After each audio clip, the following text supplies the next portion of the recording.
Ron Van Dam. He's dashing and debonair, suave and sophisticated, intelligent and erudite, and he wrote this. You are listening to The Ron Van Dam Show on New England Broadcasting. Ron Van Dam is an experienced talk show host. Do not attempt to try this at home. Good morning, good afternoon, good evening, good night. It's the Ron Van Dam Show. Oh boy. Hold on tight, things can get a bit weird, if you like that sort of thing. Welcome to the program. Make yourself comfortable. I will entertain you for 30 minutes. That's all, though. Okay? That's it after that.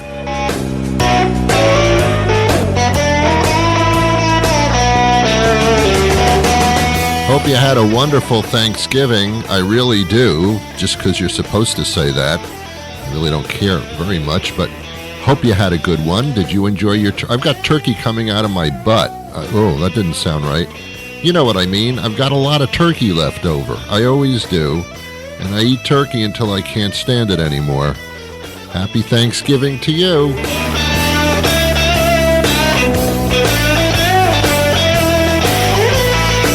Oh, yeah. How did you endure your friends and family? Not very well, huh? I hear you. Actually, I don't hear you. This is radio. I can't hear you at all. It's fantastic. All right. Okay, I get it. Enough. My guest today is prolific. I don't know why I said that. My guest is talking about staying healthy and living a long life. I mean, who doesn't want to talk about something like that? And it has to do with apparently omega-3s, which sounds like a science fiction movie. Did you see Omega? It was really good. Yeah, the movie's even better. Omega-2. That's fantastic. I can't wait till they come out with Omega-3. I can't wait to see what happens with the Omegas. The Omega-3's coming out. Omega-3 coming out, and they're casting the same people. I can't wait either. Omega-3 is a fatty acid, and anytime you hear the word fatty in it, it's a little insulting to something, you know, like, I don't even insult acids. It's a fatty acid. Oh, that's not nice. Don't call it a fatty acid. Anyway, remember Larry King? How old are you?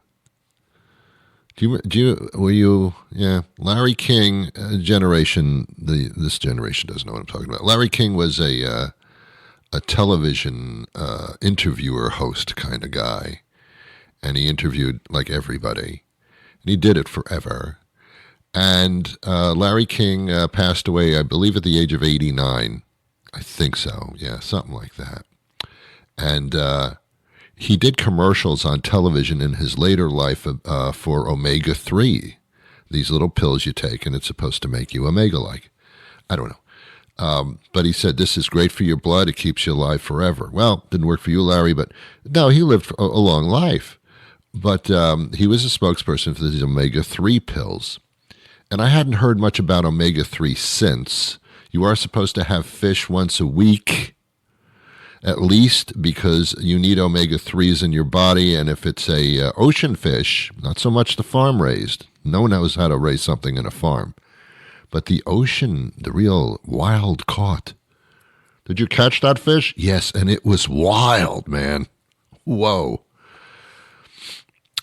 So he did the omega-3 commercials. Larry King was, guess how many times Larry King was married? Go on, guess, I'll wait. Go on, go get it. 8 times. No. Yeah. He was married 8 times. 8 freaking times. Which begs the question, why can't you learn your lesson? 8 times? After the 3rd marriage, I'd say, I'm not getting married anymore. This is just not working out for me. After the 4th marriage, I can't get married anymore. This is insane. The 5th marriage, I really don't want. The 6th marriage, well, maybe I still get married again. The 7th marriage. I mean, come on, Larry King. If omega-3s are really supposed to be that good for you, don't do much for the brain, does it, Larry? At the time Larry passed away, he was worth $150 million. That's a lot of money. Then you don't have to worry about what you order on Amazon. You can get same-day shipping on everything and pay the extra $2.95. It doesn't matter at that point. Larry King, $150 million at the time of his passing. He's married to a much younger blonde bombshell. And apparently, everybody was saying, "Are you marrying this young blonde, Larry?" And I don't know. Larry looked like he was still viable sexually to himself. I mean, I don't know. But there was always this talk that she was just waiting for him to die and she'd collect all his money. Well, that happened, and in a divorce settlement after Larry's passing, the estate settled with Larry's last wife for $100 million. Well, okay, I guess that was worth waiting for. Anyway, Larry talked about omega-3s. So my guest today is apparently going to talk about that as well. Before we go to my guest, and I shall do that in short order because I don't feel like talking a lot today because, I'm full of turkey. I'm stuffed. I'm stuffed. Isn't it funny how when people eat a lot of turkey after a Thanksgiving meal, they sit back and they go, "I'm stuffed." Yeah, like your turkey. I'm stuffed. Anyway, and everybody always says, "I got to loosen my pants." Well, that's a good thing to do in public after you've eaten amongst other people. I had a great time. Do you mind if I loosen my pants? Oh, come on, Joe. When his wife, Mary, says she wants to loosen her pants, I say, go ahead. That's fine. Take them off, as a matter of fact, if you're going to be more comfortable. Because I'm a guy and I don't mind that. When a guy loosens his pants, I don't want to see it. When a girl wants to loosen her pants, yeah, that's fine. Do it now, quickly. Oh, yeah, baby. Okay, anyway. Hey, you turned on the radio, you clicked on me, whatever this is. I mean, I'm not responsible, really. So what I do want to say before we go into the interview is I do not condone this type of this activity. I don't care if you take omega-3s. I'm not suggesting that you do. I'm not suggesting that you don't. Whatever. Just this. I'm not endorsing this. Is what I'm saying. There's no endorsement on my part. Just putting it out there. I'm not even putting it out there. It is out there, and that's that. So my point again is whatever is said here is not necessarily my opinion. Okay. Omega-3s are important, but beyond that, I don't know. Okay, we're going to go to my guest, but first we're going to have a commercial break. Actually, this isn't really a commercial. I really love the arts. I really do. I subscribe to many theater groups in the area here. Hello, I'm well-known local community theater actor Gordon Flambeau, and I am inviting you to the premiere of my brand new one-man show, These Are My Pants.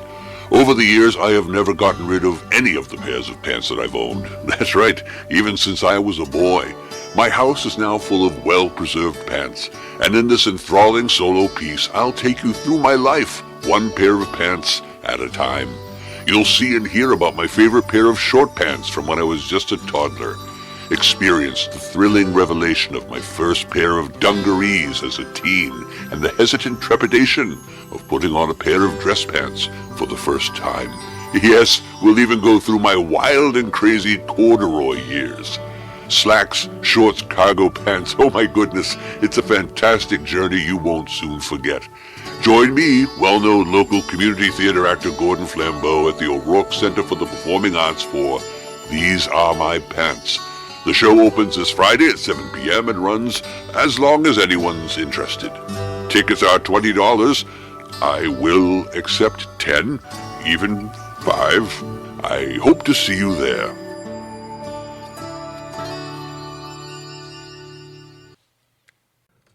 Stuart Tomc is here. He's a health and wellness expert, and boy, do we need him at times. He's going to give you some tips to naturally beat the winter blues. We're out here on the East Coast. You're on the West Coast, I understand. I am. It's great to be on your show, Ron. What a good morning to you. Is the West Coast concerned about winter blues? Of course, yeah, we still get seasonal affective disorder, as they call it, SAD, and it really does affect everybody. Interestingly enough, it's also connected to the standard American diet. So SAD diet, SAD winter blues, it really is all interconnected. Yeah, there's a term called comfort food, which means fatty food. And carbohydrates and sugar, right, that actually convert to fats in our body that jam up all of our cell membranes, increase inflammation, decrease brain cell to brain cell communication, and can keep us in a bad mood, even a violent and aggressive state. So one might say that the winter months, the colder months, or winter especially, would promote more of an unhealthy lifestyle. Yes, it does seem to happen that way. There's also emerging research that says that, if we're spending so much time in front of our computers, especially during the cold winter months, blasting our face with all of that blue light, it disrupts our circadian rhythm. And then guess what? We're not outside to watch the sunrise or the sun set. And that red in the sky is actually far infrared light that can help balance the blue light, keep us in a healthy mood. So sometimes, I'm sure you've seen this, Ron, where they have these little light boxes for seasonal affective disorder. So that's one of the things I recommend, that people make sure to get as much sunlight in your eyes as possible. Put the screen down. Interesting. My dermatologist says to stay away from the sun, but you can still look out the window, I guess. Well, that's a big controversial debate right now. I'll point to the work of Dr. Jack Kruse, MD, considered the doctor of light. We also have a whole society for many years telling people, take off your sunglasses, don't cover yourself with the sunblock all the time. I mean, if you think about it, the role of ultraviolet light in the production of energy is something that is really serious. So I'm looking forward to us sort of turning back the clock on that and realizing you might not need to get a sunburn, but getting enough light in your eyes and sun on your skin is critical for staying healthy and staying in a good mood. Yeah, it's a difficult thing. I've always said that perception is 100% of the law. And I know that's the way it's been promoted politically as well. But if you do things that make you feel good, you in turn all of a sudden magically feel good, and not just mentally but physically too. Is that accurate? It's so true. So when people, let's stay on this light topic here. When people go on vacation and they're out at the beach, they're not in front of the television or their screen all day long, and they say, wow, you look so much better. You feel so much more relaxed. Yes. You're sun-kissed. And what did they do in Victorian England when somebody was sick? They would say, she's taking her cure along the lake. Where you spend an entire summer. Doesn't that sound great? Right? Eating little cucumber sandwiches and, wearing sweaters, sitting there in a little reclining chair by the lake. Yeah. So we need to get outside. We need to take our shoes off. You've surely heard about grounding. That's also big right now. I'm always interested in those things, Ron, that you can do that are inexpensive, that can have profound effects on your health. So get some sun in your eyes, get your shoes off, get grounded, and try doing some deep breathing exercises too.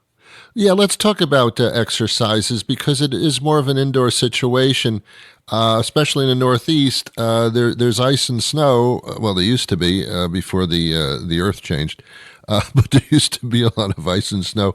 And walking along the beach was something that you had to really plan and, put a couple of coats on. So, I mean, how do you live indoors more so, yet perk up the energy and the brightness? Well, that's where I believe that the combination of really learning fats affect your cell-to-cell signaling and going back again to what I said about the breathing. It's so important. You can just get online, whether it's the Wim Hof deep breathing techniques. There's a whole bunch of them, but those are very simple to stay balanced and to stay relaxed. I'm also very interested in the role of omega-3 fatty acids, including those found in fish oil that may have a positive effect on mood disorders, including seasonal affective disorders. I mean, recently some studies have linked higher levels of omega-3, which, let's remind our audience, compete with the omega-6s from seed oil, which are now finally in the news. Yeah. Right? We've got a 1,000-fold increase of soybean oil between 1909 and 1999. They told us to get away from butter, just like they told us to put on the sunblock, just like they told us to put on sunglasses. They told us get away from butter and eat all of these seed oils. Well, guess what we're learning? What? They fight with the omega-3s. They compete for conversion and placement. So it's easy to say, don't eat Pam and Spam, Ding Dongs and Chicken Nuggets and Hoes and Krispy Kremes. But people are eating all of these seed oils, and it's impeding the benefit of omega-3. And they're finding when you can lower the omega-6s and increase the omega-3s, that's linked to better emotional balance, anxiety levels, depression, postpartum depression. Listen to this, even homicide and suicide mortality rates. A new paper came out in Violent and Aggressive Behavior, a meta-analysis that showed omega-3s were a safe, effective, and cheap way to help people stay in a better mood. Two of my colleagues in 2011 wrote a paper where they tested 800 soldiers that had committed suicide. That's the end of anxiety. The end of depression is suicide. Two military scientists found out that the average soldier that committed suicide had a 25-to-1 omega-6 to omega-3 ratio. What does that mean? Way more omega-6, way less omega-3. What does that mean? More inflammation, less anti-inflammation. And you can influence that simply by putting down the soybean oil and eating some sardines. Now, when you say soybean oil and omega-6s, what specifically are you talking about? Are you talking about flaxseed oil, that kind of thing? No, well, the soybean oil, the reason I keep bringing that up is when you look at soybean, safflower, sunflower, cottonseed, grapeseed oil. Seeds are where omega-6s are. Omega-3s in flaxseed, purslane, but the real high levels of omega-3s are in fish. And we don't eat enough fish. Where do the fish get the omega-3s from? From the greens. They eat algae. So if you ate 200 pounds of seafood per person per year, like they do in Japan, it correlates to lower levels of depression, postpartum depression, seasonal affective disorder, and even, as I said, homicide, mortality rates, and suicide rates. I don't want that. So we need to eat more fish. You've got more fish on the East Coast, so eat more fish. Okay, well, Stuart, what about what about the vitamins? You know, the pharmacy stuff. I mean, can someone go that route or supplement with that route, or are we talking about natural foods really here?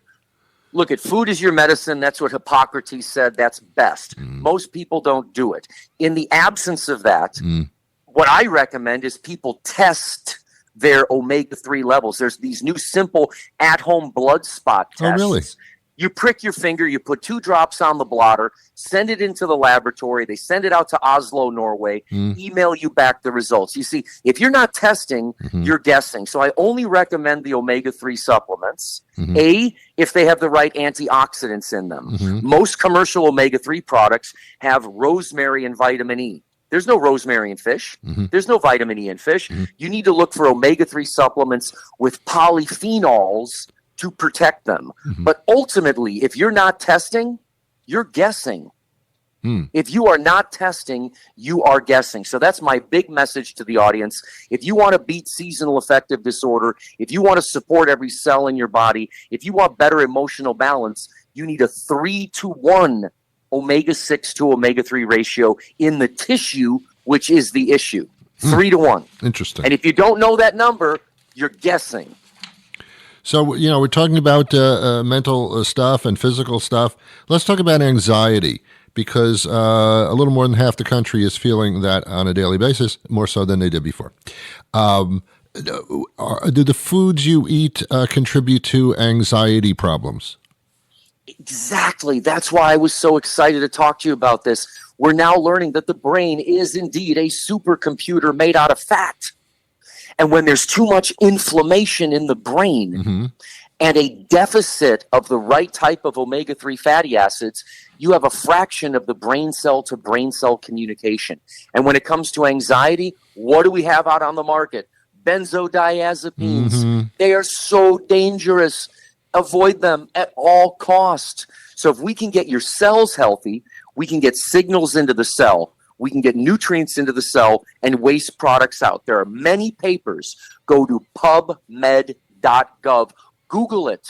Look at the connection between omega-3 deficiency, anxiety, and depression, omega-3 deficiency, and suicide and homicide rates. You see, it's not about taking 2 fish oil pills and calling me in the morning. I used to be the spokesperson for the biggest fish oil company in the world, Nordic Naturals. It was oversimplified. If you don't know your omega-3 levels, you could be taking fish oil every day and still test 25 to 1. That was the military suicide ratio. What's important about this is knowing your number. That's how we can tie all of these things together. Okay. This is not something that a doctor can do through a blood test. This is a different type, is what you're saying. Well, it's not on the standard blood panel yet because it's only 20 years old, and everyone still believes that butter raises LDL cholesterol, that statins lower cholesterol, and statins lower death. Guess what? That didn't pan out, did it? We got cholesterol driven down to 100, and coronary vascular disease is still the #1 killer. So eventually this omega-3 blood test, they call it the omega-6-3 balance, that will be on the standard blood panel. But for now, there's a private laboratory I work with, Vitas Analytics in Norway, where you put your blood right there on the blotter, send it in, and they'll email it. They'll test your saturated fats, your omega-9s, your omega-6s, your omega-3s. You'll get a full panel on the fatty acids that make up every cell in your body. This is cutting edge. Okay. How does this affect one's sleep or comfort, deep sleep? Because all the things you're talking about result in a good night's sleep. And if you don't get a good night's sleep, you're back to all those problems again. So, I mean, what do you recommend in that sense? Well, this is now going back to what I was talking about, the light and the circadian rhythm. Clearly, your cellular health is important here. But if you have 10 hours of screen time and you are on your phone right before you go to sleep, that's going to knock out the circadian rhythm completely. And one of the advantages of living in a cold place, and I grew up in Chicago, which was cold. Yes, sir. When it's cold, it amplifies the benefit of the ultraviolet light that you get from the sun. This is paradoxical. So what I recommend people do is turn off that screen. I'm sure we've all heard this before, but here's the reminder, 3 hours before you go to bed. But if you can just sneak outside for sunset, even if you're cold, bundle up. When you see all that red in the sky, that's far infrared light. And that can balance all the blue light. That's, I believe, is the secret. And some of the people have found great benefit if you really suffer with seasonal affective disorder to get one of those light boxes or light therapy. Please talk to your doctor about that. Interesting. Are there certain colored bulbs?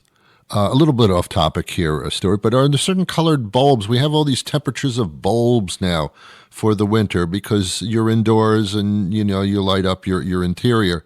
Does that affect, does the temperature of the bulb make a difference? The bright whites, the daylight, the soft white, etc.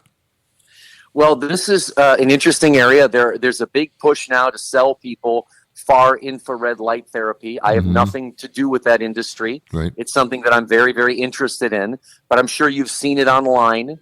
That might be a very effective way to help people that can't get outside for sunrise, can't get outside for sunset. I go outside for sunrise and sunset because it's the cheapest, most effective way for me to get far infrared light in my eyes. Well, sure. But you can certainly buy some red light therapy. They're very popular right now. Okay. And watching a sunset on TV does not answer the question. No, because you get too much blue light. Exactly. All right. People probably have tons of questions and they want to be as healthy as possible under the circumstances as they feel their brain melting away. So where do we go for more information?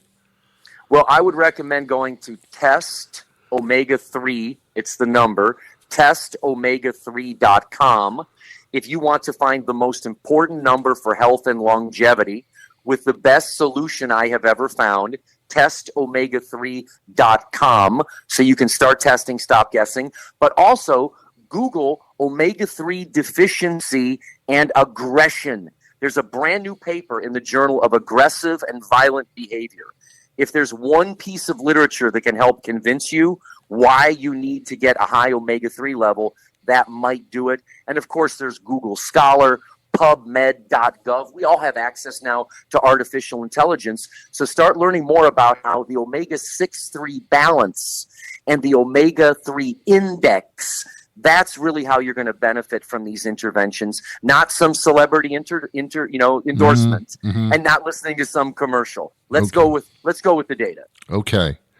One last question for you. I'm not supposed to keep you here for more than 6 hours, but one last question. When we're supposed to eat more fish, when we want to eat more fish, are there certain fish varieties that are more effective? Is it the bottom feeders? Is it the shrimp, the scallops, or is it the cods, the octopi? I mean, because there's a lot of mercury in some of these fishes. So what do you suggest? The small pelagic fish, sardines, anchovies, wild caught salmon, farm-raised tilapia are fed pellets. There's no omega-3 in farm-raised tilapia. In farm-raised catfish, no omega-3, right? So, and to your point, big fish, giant grouper, bottom dwellers, they're filled with PCBs, dioxins, fire retardants, and microplastics. The reason you want the sardines and anchovies, they're pelagic. They really reproduce quickly. They're not alive that long. They're little tiny fish. They don't suck up all the poisons. That's my recommendation. And look for the sardines that are in olive oil, not the ones that are in soybean oil. Well, that makes sense from what you've been telling us, certainly. Okay. One more time. Do you have a website, Stuart? I don't, but at testomega3.com, come on. You're going to find some great information, but I don't have my own website yet. Well, get yourself one quickly, please, if you could. Okay. It's still in development. All right, sir. It's a pleasure speaking to you, and thank you so much for your time today. Okay, there you have it. Again, no endorsement on my part, just saying. Okay, have yourself a wonderful weekend. I really hope that you do have one. That would be nice for you.